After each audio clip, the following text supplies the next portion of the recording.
अगर गर्मी पर भी बीमा मिलने लग जाए तो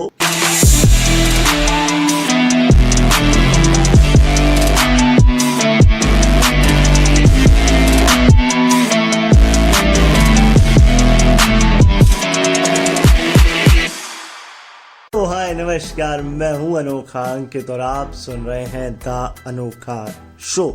स्टार्टिंग में मैंने एक लाइन बोली। मुझे मालूम है आप में से कई लोग ये सोच रहे होंगे ये क्या अजीबो गरीब और अटपटी लाइन है। ठीक है, ये अटपटी लाइन है, मैं मानता हूं, लेकिन फिर भी अगर आप मेरी बात माने और एक मिनट के लिए इस बारे में सिर्फ सोचें कि अगर असलियत में आपको गर्मी भत्ता या गर्मी बीमा योजना के अंतर्गत किस्त मिलने लग जाए, रुपए पैसे मिलने लग जाए, जैसे कि लाइफ इंश्योरेंस, हेल्थ इंश्योरेंस, ठीक वैसे ही समर इंश्योरेंस, हीट इंश्योरेंस ये भी मिलने लग जाए तो देखिए, गर्मी बड़ी प्रचंड है, अभी खत्म नहीं हुई है, चल रही है। कई जगह मानसून आ चुका है, कई जगह नहीं आया है, लेकिन इस गर्मी के कारण या तो लोग मजबूरी में बाहर जाएंगे, उनको जाना पड़ेगा, और या फिर जानबूझकर वो जाएंगे या नहीं जाएंगे। अब जो जानबूझकर नहीं जाएंगे या जाएंगे उनके लिए हम कुछ नहीं कर सकते, लेकिन जिनको मजबूरी में जाना ही है उनके पास कोई और ऑप्शन ही नहीं है, क्योंकि अगर वो नहीं जाएंगे तो वो कमाएंगे कैसे, और वो कमाएंगे नहीं तो अपने घर वालों को खिलाएंगे कैसे। उनके बारे में जरा सोचिए, क्योंकि बाहर जाने के बाद आपकी तबीयत भी बिगड़ सकती है, आपकी जान भी जा सकती है, हीट स्ट्रोक, डिहाइड्रेशन और तमाम ऐसी चीजें होती हैं। मुझे मालूम है बचत नाम की भी चीज होती है, फ्यूचर प्लानिंग भी होती है, मगर फिर भी एक मिनट के लिए सोचिए, जो छोटा व्यापारी है, जो छोटा बिजनेस करता है, वो बहुत लंबा नहीं सोचेगा, वो सिर्फ छोटे छोटे स्टेप्स लेगा। अब मैं आपको अपना पर्सनल ओपिनियन बताता हूँ। मैं फ्रीबीज के बिल्कुल खिलाफ हूँ, मुझे फ्रीबीज नहीं पसंद है, और इसीलिए अब इस बात को साइड कर देते हैं। क्यों? क्योंकि ये डिपेंड करता है सरकारों के ऊपर और भविष्य में, और अगर ऐसा होता है तो एक फ्रीबीज और हो जाएगी और उससे भी ज़्यादा हमारे सरकारी खजाने को और नुकसान पड़ेगा। लेकिन मैं आपको एक सच्ची बात बताने जा रहा हूं जो असलियत में हो चुकी है, वो है तापमान बीमा योजना। जी हाँ, इस बीमा योजना के अंतर्गत देश की 50,000 महिलाओं को ऑलरेडी 400 रुपए का भत्ता दिया जा चुका है।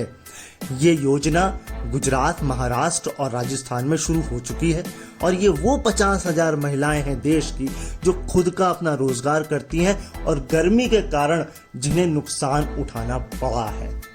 आपको पता है 18 मई से 25 मई के बीच प्रचंड गर्मी थी।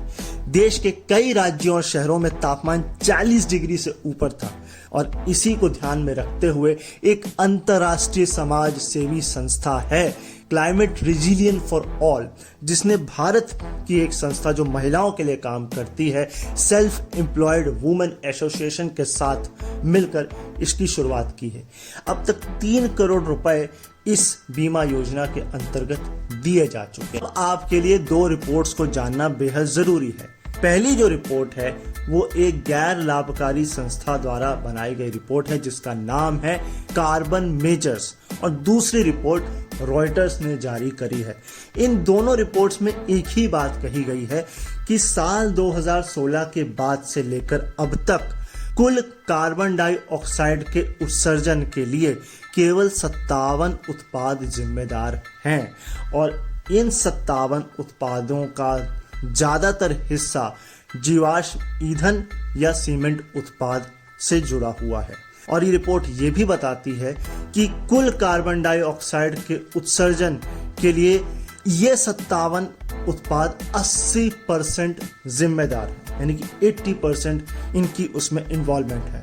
इसमें कई देश हैं, इसमें कई सरकारी कंपनियां हैं, इसमें कई निजी निवेशकों के स्वामित्व वाली कंपनियां हैं, और सबसे चौंकाने वाली और कमाल की बात तो यह है कि इसमें एक भारत सरकार की भी जानी मानी कंपनी शामिल है। अब 3 कंपनियों के बारे में भी जान लेते हैं जो कार्बन मेजर्स रिपोर्ट में बताई गई हैं। नंबर 1 पर है अरामको। ये सऊदी अरब की राष्ट्रीय तेल कंपनी है और दुनिया में दूसरी राजस्व के मामले में सबसे बड़ी कंपनी है। वहीं कार्बन उत्सर्जन के मामले में इस रिपोर्ट में पहले पायदान पर है। नंबर 2 पर है गैज़प्रोम, GAZPROM। ये रूस की बहुराष्ट्रीय कंपनी है और रूस की सरकार की अधिकतम हिस्सेदारी इस कंपनी में है और ये स्टॉक मार्केट में लिस्टेड दुनिया की सबसे बड़ी प्राकृतिक गैस की कंपनी है। नंबर 3 पर अपनी इंडिया की है, कोयला उत्पादन करने वाली कोल इंडिया, जिस पर सरकार का 100% स्वामित्व है और ये दुनिया की सबसे बड़ी सरकारी कोयला उत्पादन करने वाली कंपनी है। 2015 में एक समझौता हुआ था, अगर आपको याद हो, संयुक्त राष्ट्र में पेरिस एग्रीमेंट। इस एग्रीमेंट में कहा यह गया था कि जीवाश्म ईंधन या कार्बन उत्सर्जन को कम किया जाएगा, लेकिन ये रिपोर्ट बताती है कि इस समझौते के बाद में ये घटा नहीं बल्कि बढ़ गया है। सरकारें और कंपनियां ने लक्ष्य तो बहुत हाई पावर टारगेट किए हुए हैं, लेकिन उन पर काम नहीं हो रहा है। कंपनियां जो है वो उत्सर्जन बढ़ा रही हैं। कैसे? क्योंकि वो ज्यादा जीवाश्म ईंधन जला रही हैं और बना रही हैं, जिससे उत्सर्जन बढ़ रहा है। तो ये एक चिंता का विषय है जो कि घटने की बजाय बढ़ रहा है। वहीं जो 400 रुपए दिए गए हैं, उसके अलावा भी 92% महिलाओं को 1600 रुपए अतिरिक्त दिए गए हैं और ये इसलिए दिए गए हैं क्योंकि जो उनकी लोकल परिस्थिति है उसको परिस्थितियों को ध्यान में रखते हुए, और दूसरा जो गर्मी की अवधि है उसको ध्यान में रख के ये 1600 रुपए एक्स्ट्रा भी दिए गए हैं। ये जो पूरा कार्यक्रम शुरू किया गया है, ये जो बीमा योजना है तापमान, ये स्विट्जरलैंड की स्विसरे और भारत की ICICI लोम्बार्ड कंपनी के सहयोग से शुरू किया गया है। आपका ध्यान एक तरफ और मैं खींचना चाहता हूं, या यूं कहूं कि आपका ध्यान इस तरफ आना चाहिए। जो दुनिया भर के नीति विशेषज्ञ हैं वो भी ऐसी बीमा योजनाओं के पक्षधर हैं, उसकी जरूरत को समझ रहे हैं। उनका ये कहना है कि जो मौसमी आपदाएं हैं, इससे सबसे ज्यादा आर्थिक नुकसान कमजोर तबके को उठाना पड़ेगा और इसके लिए इनकी जरूरत है और इसीलिए ऐसी योजनाएं दुनिया भर में शुरू भी की जा चुकी हैं। अगर संयुक्त राष्ट्र की संस्था की बात करें, UNDP यानी कि united nation for development programme, तो उसने खुद एक संगठन की शुरुआत कर दी है जिसका नाम है insurance and risk finance facility. ये दुनिया भर के इंश्योरेंस सेक्टर की कंपनियों और सरकारों के साथ मिलकर दुनिया के 33 कंट्री में काम भी कर रही है। इसका उद्देश्य है जलवायु जो आपदाएं हैं उससे आने वाली आर्थिक नुकसान के लिए कमजोर तबके को मदद प्रदान करना। अगर मैं केवल UNDP की बात करूं तो उसने स्वयं ये कहा है कि ये जो मौसमी आपदाएं हैं इसके लिए सबसे कम तैयारी जो है वह विकासशील देशों में है और उसमें भी महिलाओं को सबसे ज्यादा इसमें परेशानी झेलनी पड़ेगी, क्योंकि दुनिया की गरीब तबके में सबसे ज्यादा नंबर पुरुषों के मुकाबले महिलाओं का है। आप अपने आस पड़ोस में देखिए, आसपास की दुनिया की खबरों को देखिए। आपने ये सुना पढ़ा होगा कि केन्या हो, तंजानिया हो, रुवांडा हो, युगांडा हो या फिर बुरुंडी हो या इथोपिया हो, इन सभी जगहों पर कहीं सूखा है, कहीं बाढ़ है, कहीं भूस्खलन है। पपुआ न्यू गिनी में भूस्खलन आया, 600 से ज्यादा लोगों की मौत हो गई।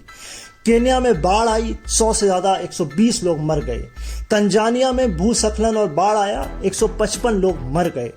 और अगर मैं पूर्वी अफ्रीका की तरफ आपका ध्यान लेके जाऊं तो 2022-23 के दौरान 3 साल के सबसे भयंकर सूखे से पूर्वी अफ्रीका जूझ रहा था और उसके बाद उस पर बाढ़ की मार पड़ गई। यानी कि पहले आप सूखे से रोएंगे और फिर आप बारिश, बाढ़, भूस्खलन से रोएंगे, यानी कि आपको दोहरी मार झेलनी पड़ेगी। इसका असर एल्निनो के कारण भी है।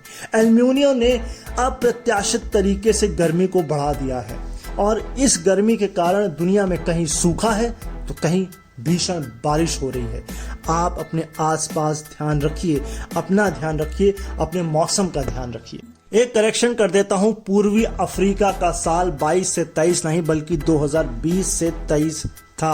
अगर साल 2030 की बात करूं तो तब तक 13 करोड़ आबादी दुनिया की गरीबी रेखा से नीचे जा सकती है और जलवायु परिवर्तन में इनका योगदान सबसे कम है, लेकिन ग्लोबल वार्मिंग की मार इन्हें ही सबसे ज्यादा उठानी पड़ेगी। ऐसे दूसरे शब्दों में अगर कहूं तो ग्लोबल वार्मिंग में इनका योगदान कम है, लेकिन जलवायु परिवर्तन में सबसे ज्यादा मार इन्हीं को उठानी पड़ेगी। कार्बन उत्सर्जन में इनकी हिस्सेदारी सिर्फ और सिर्फ 10% है। तो सोचिए, ये करेंगे कुछ नहीं, लेकिन सबसे ज्यादा भुगतना इन्हीं को पड़ेगा। अब आपके सामने कुछ सवाल हैं। 400 रुपए में क्या भला होगा, सबसे पहला सवाल। दूसरा, ये स्कीम भारत में और कहां कहां तक जाएगी। तीसरा, क्या ये एक फ्रीबीज बन जाएगी। चौथा, क्या कोई सरकार इस पूरे कार्यक्रम में हिस्सेदारी है उसकी, या वो आगे आने वाले समय में अपनी हिस्सेदारी या इंटरेस्ट इसकी तरफ दिखाएगा। पांचवा, हमें क्या पैसे देकर इन चीज़ों को ठीक करना है, या हमें कुछ और मेजरमेंट्स उठाने पड़ेंगे। ये और ऐसे तमाम सवाल हैं जिसके जवाब मैं आपसे चाहता हूं, जो आप मुझे देंगे।